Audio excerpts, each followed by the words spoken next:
Welcome to the Arlington Street Church podcast. Founded in 1729, Arlington Street continues today as a gathering place for progressive people of faith in the greater Boston area and beyond. We are located at the corner of Arlington and Boylston Streets, across from the Public Garden in Boston, Massachusetts. Please visit ascboston.org for more information about this historic Unitarian Universalist congregation. Arlington Street Church, gathered in love and service for justice and peace. This sermon started with the shoveling angels. During the huge snowstorm 2 weeks ago, Queen Cheryl shoveled her sidewalk, then kept at it and cleared the sidewalk in front of 78-year-old Crystal's house next door. Down the street, there's old Mama who lost her son, Jimmy. He used to shovel for her. Cheryl cleared her sidewalk too. It's better if you keep up with it, she says. When she got up early on Sunday morning to do it all again, joyful, thinking how happy they'd be, she found that someone else had taken up the cause and shoveled them all out. And the effects rippled out across the city everywhere. People were shoveling each other out, exhausted and elated. In Hinduism and Sikhism, this is known as Seva, selfless service. Doing something not for acknowledgement, praise, or reward, but for the spiritual practice of promoting humility, demoting egotism, and for joy. Service for the collective uplift of the community in the name of love. On this Valentine's Day Sunday, which will be followed this Thursday by Random Acts of Kindness Day, let's reflect together on service as love. The word seva is comprised of two Sanskrit words, saha meaning with that, and eva meaning also. With that also is translated as altogether. No one excluded. The action of seeing and responding to others' needs, expressing compassion, and the deep desire to help. Seva is a path to waking up, a path to joy. In 2013, Ibrahim Halil Dudu lost everything when his home and tailoring business in Aleppo were blown up in the Syrian civil war. 3 years later, Halil, his wife Emin, and their 3 children arrived as refugees in Guelph, Ontario. One Sunday, their host, David Hobson, was out in his driveway playing basketball when a bridesmaid approached him and asked whether he had a set of pliers. Next door, a bridal party was readying for a wedding. The zipper on the bride's dress had split open. The ceremony was 1 hour away. David ran inside and grabbed Ibrahim to go next door. They'd only been communicating through Google Translate, but a sense of urgency is apparently universal. When the master tailor saw the dress, there was no explanation necessary. He got to work with a needle and thread. Afterwards, the wedding photographer Lindsay Coulter wrote, "Every weekend, I take photos of people on the happiest day of their lives. Today, one man who has seen some of the worst things the world has to offer came to the rescue. I'm in awe of the families who have welcomed these strangers into their homes, and I'm inspired by the resilience of the Syrian people."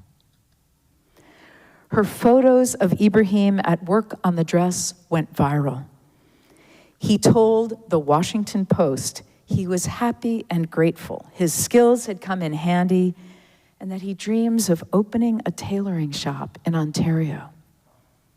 A GoFundMe campaign was started to help realize that dream, and a gentleman in Toronto got in touch to say he'd like to give Ibrahim his commercial sewing machine. So much seva, selflessness and service. So much joy. If you ever find yourself wondering, can I really make a difference? The answer is always yes, yes. The Hindu teachings say, start where you are. Give with an open mind, open heart, open hands. Expect nothing. And small causes can yield big effects. Mathematician and meteorologist Edward Lorenz taught us that over time, the flap of a butterfly's wings can cause a tornado. Did you see the news story about the singing Home Depot greeter in Fort Myers, Florida? From church hymns to popular songs, Ken Williams sings it all. Originally a mixed martial arts fighter, he says his new path in life represents his growth from a fighter to a lover. I sing, he says, because you don't know what a person's going through in life, and I think we should all be happy. Perhaps like some of you at a certain age, my first teacher about Hinduism in general and Seva in particular was American spiritual teacher Baba Ram Dass of blessed memory. Ram Dass taught that Seva was a curriculum in soul school. In this curriculum, he said, we encounter our own limitations. Our ego can make us tentative and hesitant to reach out. Our resistance to pain can lead us to insulate ourselves from suffering. When our hearts do open in empathy, all too often we close down quickly, frightened by the intensity of our feelings. We substitute denial, pity, or other defense mechanisms for the spontaneous response of the heart.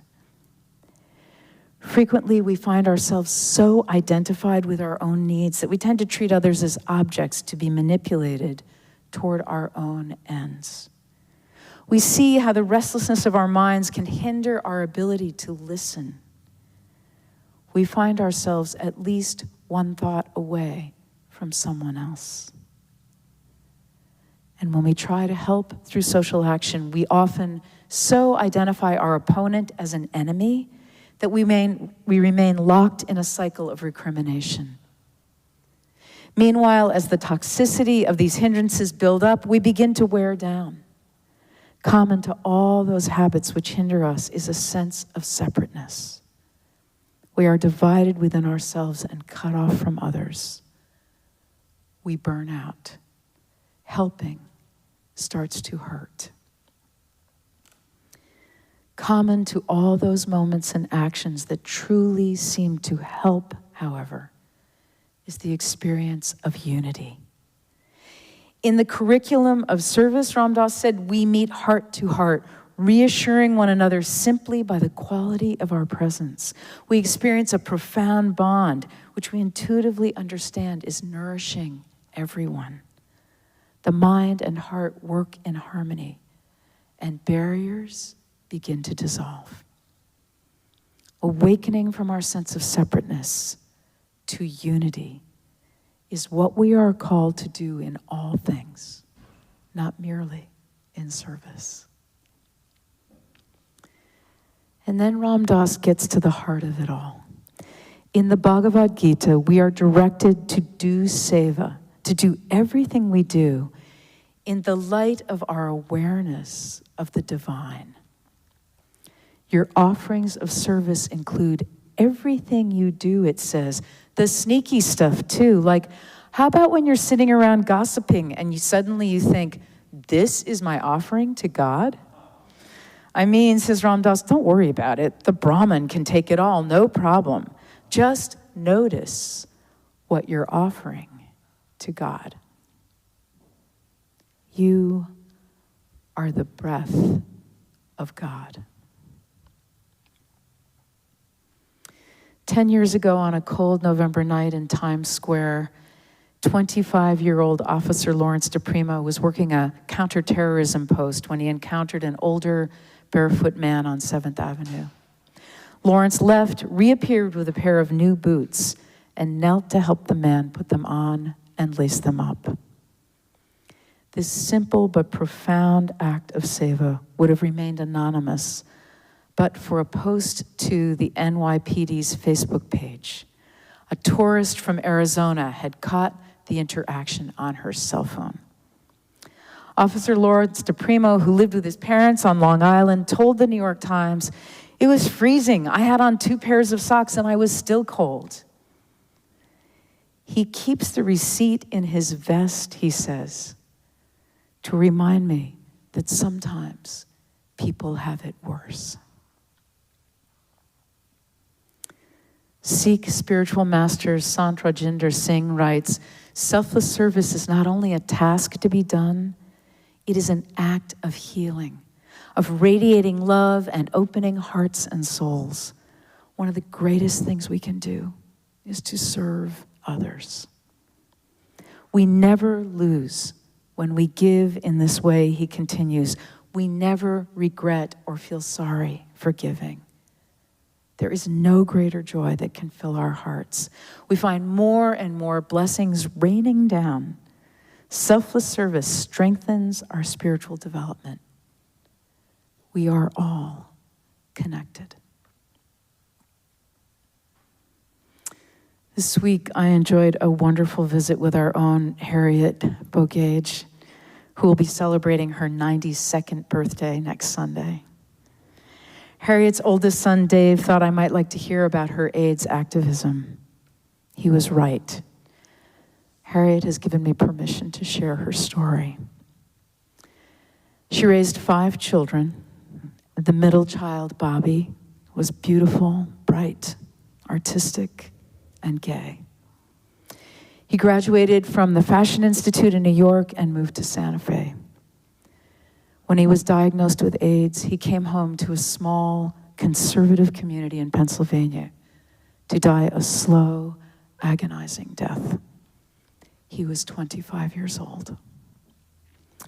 Dave came every weekend, and Harriet cared for him day and night, sleeping in the same room. She went crazy, she says, trying to get him help, but there was no help to be had. What there was ignorance and fear. Bobby was taken by ambulance to see an infectious disease doctor in Reading. Pointing to the sheet on which he lay, the nurse who greeted the ambulance said, "You'd better burn that." Harriet, married at 20 to a domineering man, had never worked outside her home. But after Bobby died, something in her broke open. She found her voice. Reaching out to other bereft mothers of sons with AIDS, she formed the first Mothers Support Group. With no formal training, she instinctively knew they needed to share their stories to help one another to heal. At the time, she wrote, "I find it helps me tremendously to be there for people who are suffering so through this tragic and devastating illness and always death." Teaming up with William Bender, a gay social worker, she co-founded the Berks AIDS Health Crisis and began speaking in public, confronting the twin stigmas. Some parents, she said, were more upset that their sons were gay than that they had AIDS. She sat at the bedsides of people with AIDS, sat through countless memorial services, and attended every public showing of the quilt in Washington, D.C. Bobby's quilt panel was number 734. Today, Harriet's organization is called Berks AIDS Network, which grew from its beginnings in a church basement to a permanent facility with a huge staff, a satellite office in Schuylkill County, and educational programs in India and Africa. Eventually, Harriet was to serve on the Pennsylvania Governor's Planning Committee for the AIDS Task Force. She felt, she says, valued and loved. The sticker on her notebook says, "Listen to your mother. AIDS is not over." This is Seva, selfless service that grew from a broken, broken, open heart. Service fueled by anger at injustice, service in the name of a great love. Can we too touch into that deep reserve of caring and commitment and kindle the fire of devotion? The Persian poet Hafiz says, "Now is the season to know that everything you do is sacred." Beloved spiritual companions, our offerings of Seva include everything we do, serving in the light of our awareness of the divine.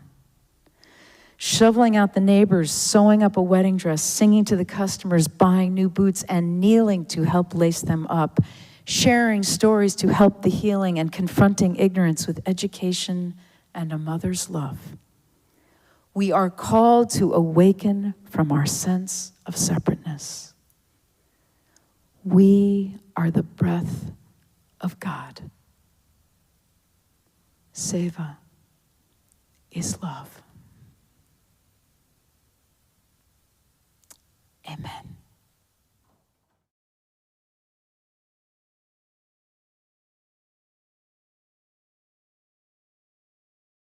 And now for our benediction, I invite you to put your hands over your heart in Namaste. I bow to the divine in you. Adapted from Canadian singer and songwriter Farron. By our lives, we are spirit. By our hearts, we are a people. By our eyes, we are open. And by our hands, we are whole. Let us keep this faith, beloveds, and pass it on. The service begins when the service ends. Bless your hearts. I love you. Amen.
Please visit ascboston.org for more information about this historic Unitarian Universalist congregation.